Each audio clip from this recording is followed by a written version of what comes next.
Jason, it's great to talk to you. Welcome to Tuscaloosa, Alabama. Hope you're doing well.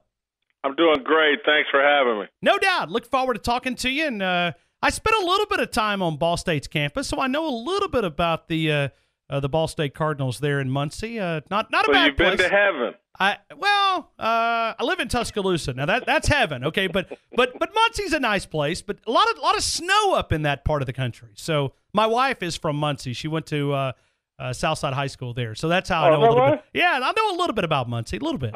Good for her. Good for you. And Jason, certainly, man, we're going to have to send you some Dreamland ribs, okay? Because you took up for Nick Saban on the national stage when seemed like a lot of people are throwing darts towards this rant in Tuscaloosa. Let me hear your thoughts. Well, I think a lot of people misinterpreted his rant. Listen, I think that Nick Saban, if you follow his comments of the last few years, and again, I don't know where his political support is, but I think he sees and feels the same thing as Donald Trump and a lot of Americans feel. The news media is out of hand, out of pocket, driving the country into some really bad decisions. It's too caught up in quick clickbait and instant gratification. There's no real substantive analysis of issues. It's whatever is hot at the moment, and that gets executives fired up at the NCAA, and the next thing you know, they're changing stuff based on whatever the hot take narrative is that's popular in the media or on the blogosphere. And Nick Saban's just tired of it. It's a form of fake news that is frustrating to people that actually really care about some of these institutions that are being changed by the media. And again, I don't know how Nick Saban feels about the playoff system, but I was someone that years ago, when people were just complaining about, oh, we need a playoff, I was like, well, hold on, man. If we turn everything into a playoff, the conference championships won't matter. And that used to be what college football was about, winning your conference. And if we make everything about the playoffs, then all of a sudden the hot take media is going to have this take, well, he hasn't won a national championship. Is he doing a good enough job? And they're going to devalue the regular season. And as someone that, I grew up playing college football in the mid to late 80s, someone who really cares about college football, cares about the experience the kids have, I get completely where Nick Saban's coming from with his frustration with the media. Well, he took a question and really didn't answer the question, but he went after the boys in Indiana. We're talking about the NCAA, which they've done some stupid stuff. This one, when I started doing research and I found out what Nick Saban is ranting about, they're trying to block high school coaches from coming to camps on campuses across the country, and it's youth camps. They're trying to block them from working and basically improving the game that you and I love so much. We want to preserve college football because there's a big attack right now on football and concussions and health and everything else. And I think it's where Nick Saban really truly cares about the game. And he's saying, I cannot have these camps without high school coaches working. I mean, they employ hundreds of high school coaches because they have 1,000+ kids here in Tuscaloosa, these youth camps in the summer. And the NCAA is attempting to block that. Well, and I'm going to connect it to other things that I'm speculating he might be concerned about, but I am. I think the other thing he's getting about, we're trying to limit the amount of time qualified coaches, get to spend with the athletes. And that sounds great because you don't want to overwork kids and things like that. But when you're Nick Saban and a lot of these coaches, particularly in football, when you're dealing with kids from, let's call it at-risk backgrounds, not strong family structures, fathers absent in their lives or whatever, you actually want qualified, trained coaches heavily involved with these kids, spending as much time as you can with these kids. And again, you don't want people exploiting the situation and overworking kids and all of that. But I get where Nick Saban's basically saying, look, okay, so now we're going to remove the high school coach who's been vetted by a high school, is a responsible adult, And now a third outside party is going to have to bring these kids to our campus and work with us during these summer camps and things like that. That person won't be as vetted, won't be as qualified, won't be as trustworthy in Nick Saban and other coaches' minds. And so you're just creating other problems because the media has you all worked up about satellite camps. And instead of really taking the time to figure out a real solution, you just do something to quiet down the clickbait, hot take media, and it creates other problems. I've got a room full of interns. I'd certainly love to hear your opinion. Where is journalism going as you see it from your perspective? You've been in this business a long time. Where are we going with journalism?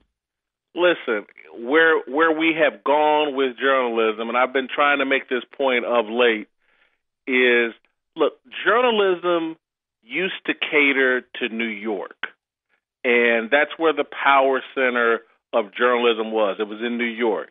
And did it lean left? Absolutely, it did. But it catered to the traditional liberal that lived in New York. Now, with the invention of Twitter and Facebook, we've now leaned towards San Francisco. That's where Twitter and Facebook are basically headquartered. That's the people who invented it come from the Silicon Valley, the North Bay area. Now that everything is about click and going viral, that changes the tenor of journalism. Because, again, when it was about New York, it was about winning awards, winning the Pulitzer Prize, winning whatever the journalism awards of the day were, and appealing, again, to that traditional liberal base. You start talking about San Francisco and the tech industry, and, again, it's clickbait, it's hot take, but it's also a different kind of left-leaning that's not the traditional liberal. San Francisco is way far left. It's revolutionary. Again, New York is a city that's about, hey, how can we perfect the American democracy?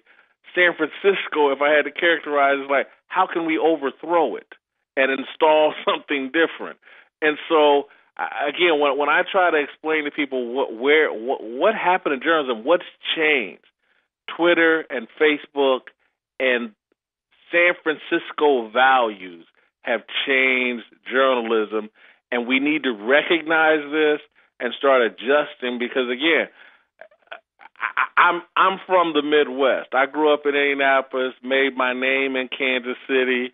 I got middle-of-the-road, middle America values. I don't have San Francisco values, and I don't think journalism executed properly has San Francisco values. And so that's where I see it going, and that's why everything on Twitter, again, the people running it are from San Francisco, the people that they employ from San Francisco.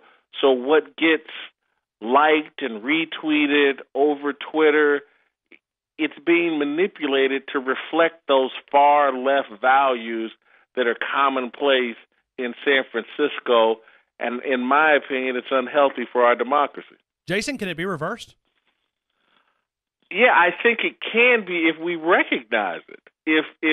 And I think, and as uncomfortable as people are with President Trump, they need to recognize that President Trump is an understandable, and again, that will be very offensive to some people, but I'm just sorry it is. It's an understandable reaction to this move to the far, far left. People feel like they have no choice. They have to protest, and Trump was a protest to where things have been moving in this country. And so, yeah, I think President Trump is shaking up America in a way that eventually people are going to quit throwing this tantrum and start asking themselves, okay, well, what did we do to create the environment where a reality TV star could become our president? And eventually we're going to have to look in the mirror. And once people look in the mirror, I think they're going to say, you know what, we can't cater everything to San Francisco and Twitter and Facebook. We got to be more responsible than that. We have to do some things that are more healthy and more inclusive than that. And so I think once people recognize the problem, and that's why I've been talking about it a little bit more and trying to help people identify what the problem is and what's happened. Yeah, I think there will be a natural backlash to it because I just don't. The overwhelming majority of Americans, including, I'm talking about the Northeast traditional liberal, they're not in line with this. Now, they think it's better than President Trump, but they need to realize that if you don't appeal to middle America, if you don't appeal to the average working guy in the South, you just got no shot at this democracy and this republic standing up. Everybody has to have a say in this and has to feel like their point of view is respected.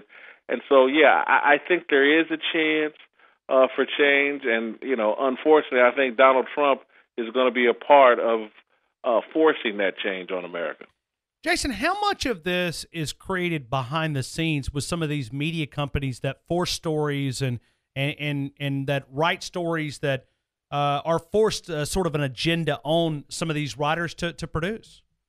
Well, I think a lot of it has to do with that, but the reason they're forcing it, I'm just telling you, if you are in these newsrooms and understand both print and broadcast journalism, everybody's in love with going viral. That's all they talk about. Did it get retweeted?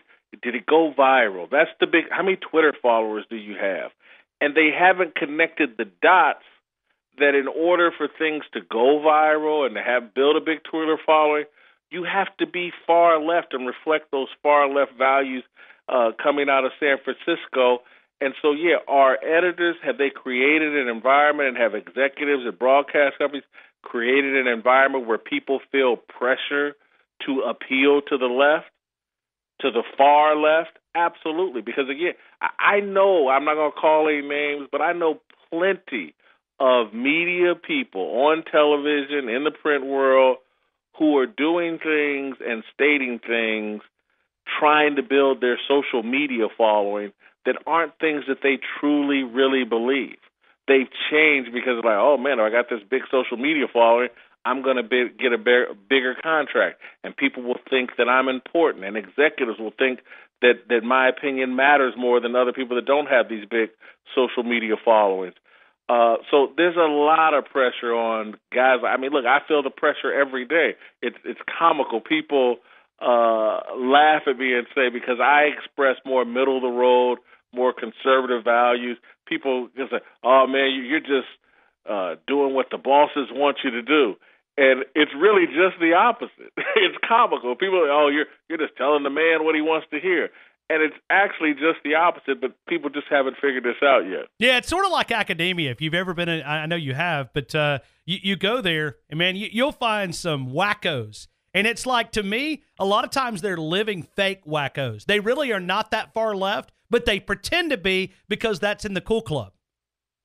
100%. And, again, what I've said about Twitter and all social media, Facebook, same difference, Instagram, all of it, it's a stage. And once you've created a stage, people start performing. And a performance isn't authentic. So, again, actors aren't authentic. And everybody's now feels like they're on stage all the time. And so you'll hear newsmakers, coaches, athletes, celebrities, instead of saying what they really think, they say, well, how's this going to land over Twitter? Will I be criticized over Twitter? I better not say that. I'll say this because it'll be praised over Twitter. And so people are abandoning their values to perform over social media, to build this social media following so they can make more money, but it's making things more inauthentic. And to the overwhelming majority of Americans that don't live their lives based off their Twitter feed, what the performance is becoming offensive and really out of style and out of touch to them. Jason, I didn't get you on to talk about journalism, man, but you're knocking a complete home run here in Tuscaloosa and building some fans. All right, so let me get back to Nick Saban just for a couple of questions here. I mean, you're giving us an education. I feel like we should send you a check here. But, Jason, let me go back to Nick Saban here for just a couple of minutes. We look at the SEC right now in this league. I don't see a lot of quality head coaches. I see some middle of the road. To me, it's like Nick Saban's up here, and they're at number 2 and through 14 in this league. When you look at Nick Saban and you see the SEC, what do you see as a conference right now in this league when we talk college football? Well, I'm not going to knock the competing coaches as strongly as you do. I'm going to praise Nick Saban and the machine that he's built at Alabama, and he's been given the freedom to create that machine and the autonomy to be himself. Nick Saban is like most great coaches and a lot of great leaders. He's a bully, and they've allowed him to be a bully because the results justify that, and because and for not just the school but the kids, because the kids are coming to Alabama. They want to make it to the pros. They want to be All-Americans. And Nick Saban helps them move on to the next level. So I think what you're seeing is Nick Saban's excellence meeting a university because of Bear Bryant and because of the tradition that when they get an excellent coach, they know how to max it out. And that's what they're doing. I don't think the other coaches in the SEC are horrendous. I just think Nick Saban is a different cat meeting a school and a university that knows exactly how to support him, and you're seeing one of the most dominant reigns in the history of college sports, in the history of sports. It's damn near Bill Belichick-esque, or it is on that same level. So, again, I'm not going to beat up on the other coaches in the SEC. I'm going to praise Nick Saban in Alabama. Well, let me give you the local perspective. 73 days since Clemson sort of got the Crimson Tide to that national championship game. I feel like I've hosted a funeral here in Tuscaloosa, Alabama, okay? You ain't going to win them all, and Deshaun Watson's a special quarterback, and Dabo Swinney, who, am I right? Dabo's an Alabama guy, right? He walked on here. He was a walk-on here, yeah. Yeah, he's a special coach as well, and so, you're not going to win them all. Yeah, but let me give you when Nick Saban went on that rant, the Alabama fans started having a celebration because they're like, he's back, and he's ticked off, and that may not be good for news for the rest of the college football world. I think there's probably a little truth in that. Nick Saban wants to win them all, and so, yeah, does he have a bit more of an edge probably coming into this season, and he's going to take less guff from people and say exactly what he thinks? But, I mean, some of that comes along. He's 65, and that was the thing we talked about yesterday. I was like, man, when you get to be 65 and you've had the kind of success that Nick Saban has, your tolerance for anything that's not on point is so low, and so you just kind of say what you want and do what you want. But, yeah, I think Nick Saban knows he's got another 5-7 years left that he can be at the top of his game.